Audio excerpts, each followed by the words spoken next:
Melania Trump savagely attacked after White House first photo shooting. This is not good.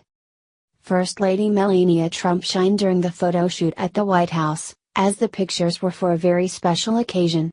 But it seems that there are still a few people who are not amazed by the beauty of our First Lady. Right after Melania finished the photo session, she and her fashion designer were viciously attacked out of nowhere. Since Donald Trump got elected, and she took the stage as a First Lady, Melania has faced many battles with the liberals. So many angry citizens refuse to accept her, as a First Lady, and her designers. They think that it was a bigger honor to dress Michelle Obama instead of the beautiful Melania. Many fashion designers publicly slandered Melania, saying that she would be an embarrassment to their designs. In her most recent photo shoot for the official White House photography, Melania wore Dolce & Gabbana black suit and scarf. She looked perfect. Everyone was talking about her outfit. The designer was privileged to be part of Melania's photo that will go down in history, but the liberals think differently. Right after the photo shoot, both Melania and her fashion designer were attacked by hateful liberals who can't appreciate pure class. They started with Melania and how she overused airbrush, and she supposedly was not nearly as classy as Michelle was. Her designer was attacked because he proudly accepted to be a part of Melania's outfit. Stefano Gabbana responded to the critics, rather than acting a coward boycotting the first bear, and he instantly became among the most beloved designers among the conservatives. His response will leave you speechless. The proud designer of Melania told his critics to go to hell. In a post to his Instagram account, the 54-year-old Italian designer proudly displayed the First Lady's official portrait, released by the White House on Monday, which featured Trump wearing a D&G blazer. His brutal response to his critics made him a target of attacks, for which he responded with a knockout punch to all those with their mouth wide open. So you have lost a follower, and worst, an admirer. Instagram user, @_boyafraid_ commented on the designer's post. "I don't care. Really," Gabbana replied, followed with "Vacagare, or go to hell" in Italian. Gabbana joins the designers who proudly accepted to dress the classiest First Lady. He, along with Tommy Hilfiger and Diane von Furstenberg, will be working on An Incredible Woman, and enjoy the pride. Conservative post. If you support Melania Trump and her fashion designers, please like and share. Look what Ivanka Trump did immediately after leaving her house this morning. Ivanka Trump was all smiles as she stepped out of her Washington, D.C. home on this morning after her 5-year-old daughter Arabella happily passed out donuts to the Secret Service agents outside their residence. Ivanka stunned in her country-inspired dress, which she paired with nude stiletto sandals, a nude handbag from her eponymous fashion line, and a gold chain necklace.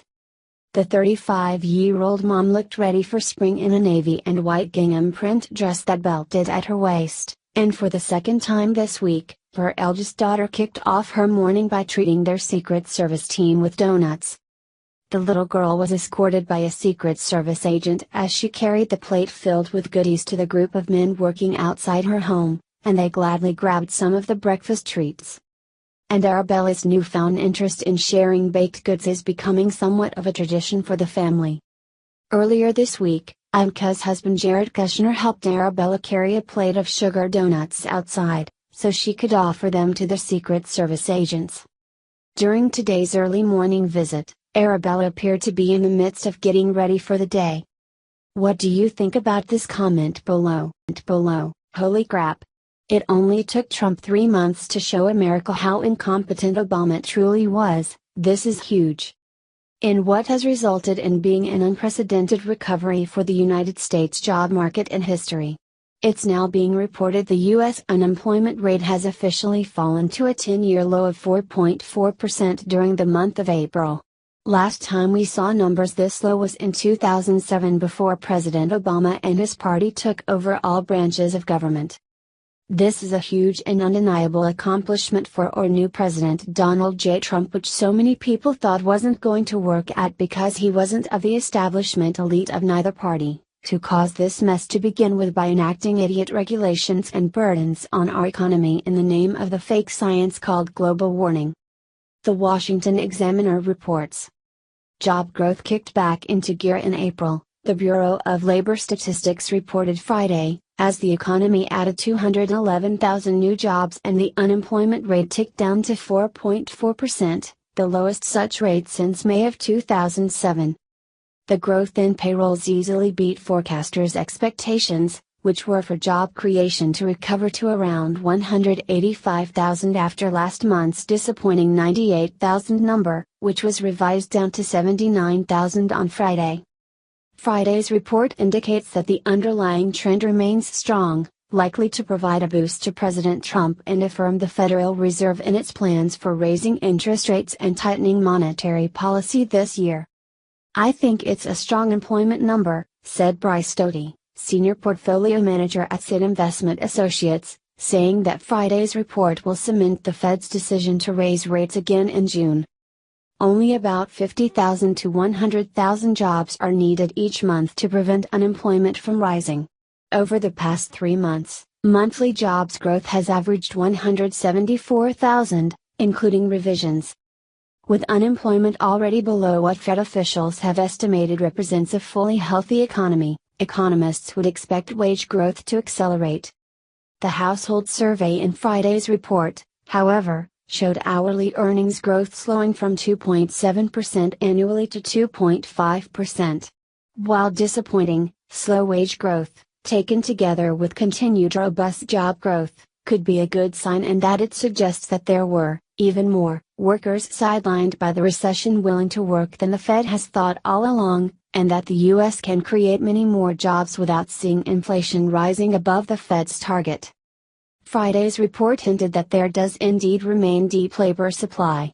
At 62.9% in April, the labor force participation rate has held steady since late 2013, defying the ongoing demographic trends pushing down on labor force participation. Since the start of the recession, workforce participation has plummeted, reflecting two factors: the retirement of the baby boom generation and other demographic changes, and the fact that the downturn forced many people to simply quit the job hunt and fall out of the Bureau's calculation of the unemployed. In the past several years, though, it appears as though the cyclical part of the decline has reversed itself to some extent as better job prospects have enticed more people into the job search, propping up labor force participation.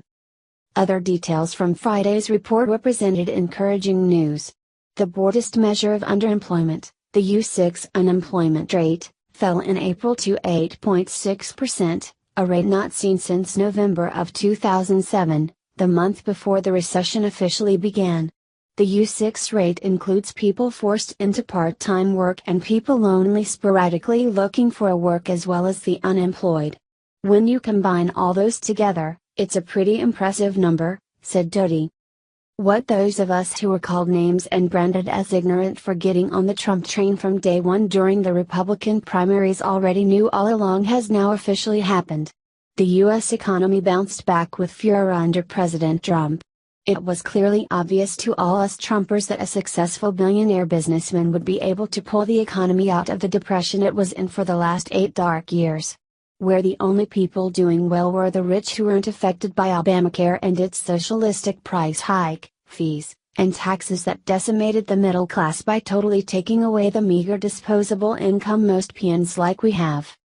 It only took President Trump 100 days to register what former President Barack Hussein Obama wasn't able to muster in his whole 8 long years of being president. Of course, liberal scumbags will start saying their messiah was the reason the economy has taken such an upturn. Of course, like good wannabe Marxists, they will probably go on to blame his predecessor President George W. Bush for the reason their messiah wasn't able to reach this goal. Make America great again. One job at a time, Governor refuses to remove migrants from this farmer's land, so he took matters into his own hands. A man in Wales was outraged recently when he learned that a gang of migrants had set up an illegal camp surrounding his parents' home. He was even more furious when he learned the local government was refusing to do anything about it, despite the fact that his parents were fearful for their lives. He decided to take matters into his own hands. According to reports, the Basildon Borough Council originally cleared the refugee camp, but human rights activists intervened. The council told 36-year-old Chris Walsh that they were powerless to stop the refugees. Walsh was not willing to take that answer. He responded by sending the council a letter explaining that he intended to reposition the migrants themselves. "I am writing to you as a concerned citizen, highly concerned son, and honest hard-working taxpayers regarding the atrocious treatment of my pensioner parents, and their settled resident neighbors at the hands of the Basildon Council and their, from what I can garner, hopelessly inept planning team. I am sorely tempted to take a dumper truck full of hardcore and deposit it outside of Basildon Council's offices. I wonder what your response to that would be? Would you stand by and allow it as you are doing in this case? The area is subject to massive illegal development," Walsh added. "Travelers have started to redevelop land that is subject both to previous eviction, and current injunction to prevent further development. As of this morning, fence posts and plots are being erected on land north of Harfield Drive. I will not allow this to happen to my parents and their neighbors again." Not surprisingly, the council was quick to take action.